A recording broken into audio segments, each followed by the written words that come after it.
Does your period ruin every month for you? Do you maybe have 1 or 2 good weeks out of the month before those familiar symptoms start reappearing? Many women and girls struggle with period pain that disrupt their lives monthly. And in fact, 84% of women report that they have some sort of period pain. So, if you are part of that percentage, it's going to be important for you to listen today as I go through ways that you can naturally improve those symptoms. Hi, my name is Marcy Vasky, and I'm a functional medicine nutritionist. I specialize in gut health, so I work with a lot of people who struggle with gas, bloat, constipation, diarrhea, and that's just to name a few. But I also work with a lot of women who also have a lot of hormonal issues.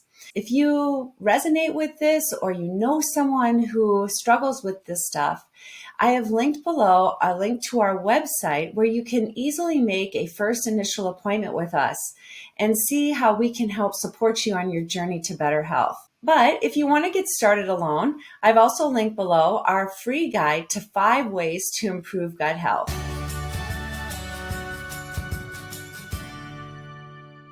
So today we're going to dig into period problems. They can come in all forms, things like painful cramps, swelling, bloating, water retention, or maybe it feels like hot flashes, anxiety, or depression.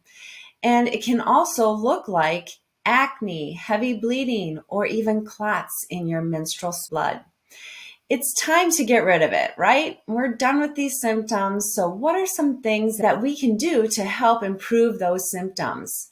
And we're going to just sort of run through a few of them that you can easily incorporate into your daily life. So, first, I'm going to talk about food and your nutrition. I can't go through a whole video without talking about nutrition on some level and gut health. But what we want to focus on here is getting rid of those inflammatory foods.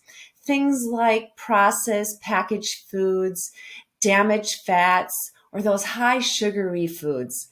They all inflame your body and of course then will give you a flaming period. So what are some of the foods that you can easily incorporate into your weekly or daily diet? First of all, we want to take a look at fatty fish. So fish like salmon, mackerel, sardines, they're filled with those wonderful omega-3 fatty acids. And these fatty acids are notorious for decreasing inflammation in the body. And when we decrease inflammation in the body, that also decreases a hormone-like substance called prostaglandins. And I actually spoke about this on a previous video, and I'll link that below as well if you want to get more information. But, I get it. We're not all fans of fatty fish, especially maybe sardines, right? And so if you're not, you can always look into supplementation and taking possibly some omega-3 fatty acids, which would be about 3,000 milligrams a day, would help to make that inflammation decrease in your body. Now, another food that you want to add into your daily diet is going to be dark green leafy vegetables. And I'm sure you've never heard that before, right?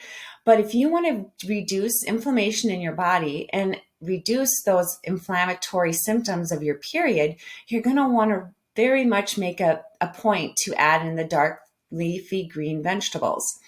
They're filled with so many nutrients and essential minerals. And one essential mineral that I want to point out is going to be magnesium. And magnesium is wonderful for calming muscles and actually easing cramping.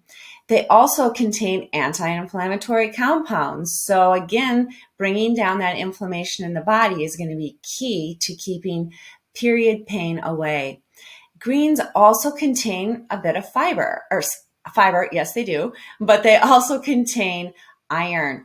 And many times women will have heavier bleeding and they become anemic. And so we want to make sure that we're keeping up our iron stores throughout the month. And what you want to do is eat the dark leafy green vegetables to get that iron, but then maybe pair it with some vitamin C, because when paired with vitamin C, it's more bioavailable for your body and that you can easily make the iron that way. Now, if you're thinking that you're not getting enough of those dark green leafy vegetables, another wonderful source of iron is going to be farm-raised red meat. And that's going to have a high amount of iron in it. And coupled with some nice B vitamins, which animal protein does give us as well, you'll be making really good red blood cells and keep up that energy, because when we become anemic, we can oftentimes feel more fatigued. And again, adding in that vitamin C component, which could be just some citrus fruits like oranges and grapefruits. And that way you're going to keep up your energy, you're going to have good iron stores, and you'll have a better period. Now, if you're one of those women that have really heavy periods, or maybe you're having clotting also in your menstrual blood, that is an indication that you may be high in estrogen or those xenoestrogens. We also call it estrogen dominance. So one great food that you'll want to add in is going to be broccoli or any cruciferous vegetable. Broccoli contains, and cruciferous vegetables contain, an indole-3-carbinol, which we say I3C. It's actually a compound that helps the body eliminate excess estrogens. So if you're struggling with that, I would definitely add in more of those cruciferous vegetables. Steam up some good broccoli, throw them on your salad, on all those other dark leafy green vegetables that you consume, and that's going to help to decrease that heavy cycle.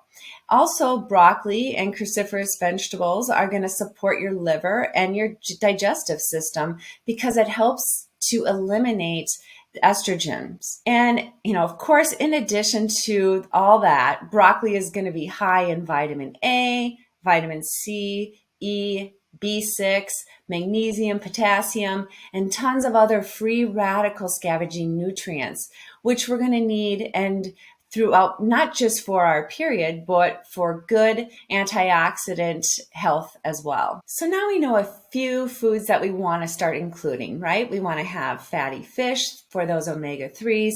We want to make sure we're getting those dark green leafy vegetables for magnesiums and all the antioxidants that they provide, as well as maybe increased cruciferous vegetables like broccoli, kale, cauliflower, Brussels sprouts. But maybe you've started on implementing them into your diet, but they haven't really taken hold yet. And so you're still kind of struggling with those period symptoms. So what else can we do?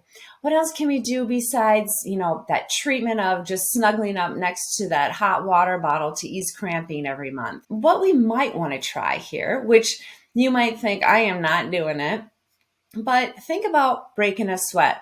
So yes, I am talking about exercise. And I know when you're feeling less than amazing, it's not the first thing you think of as, oh, I should go out on a run. But in truth, movement can really help.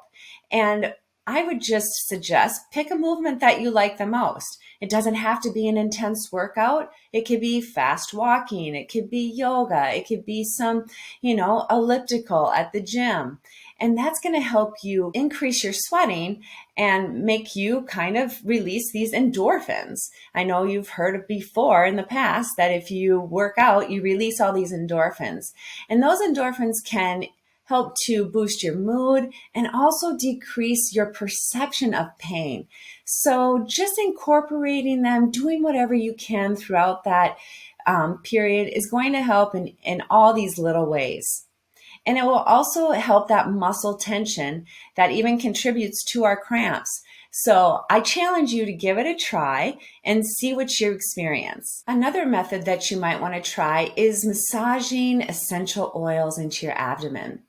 There was actually a study in the Journal of Obstetrics and Gynecology where they found that women who massaged their lower abdomen with essential oils like lavender, clary sage, and marjoram found from one period to the next period, so a whole month, every evening, just massaging it into your abdomen, they did report less cramping and less pain.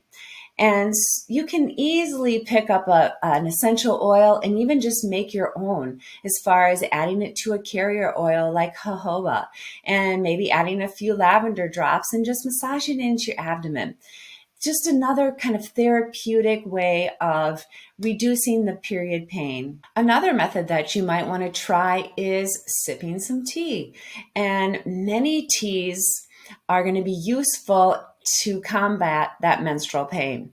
So whatever one you like, there's going to be things like cramp bark tea, or tea with peppermint oil can also be really helpful, chamomile tea, and you can just sip them, maybe a week before your period begins. And research has shown that that has helped period pain. I think it's really important that, whatever method you choose, that you're consistent with it. The things that I mentioned take time to take effect. If you decide to change your diet, you're going to, look for changes within the next period, maybe a month later, maybe it's even 2 months later. But you can always, add one thing. If that's not doing much, you can go ahead and add another thing. But as I said, be consistent in whatever you do. And that's like with most things, right? So good luck to you. And hoping that your next month's period is going to be much better than last month.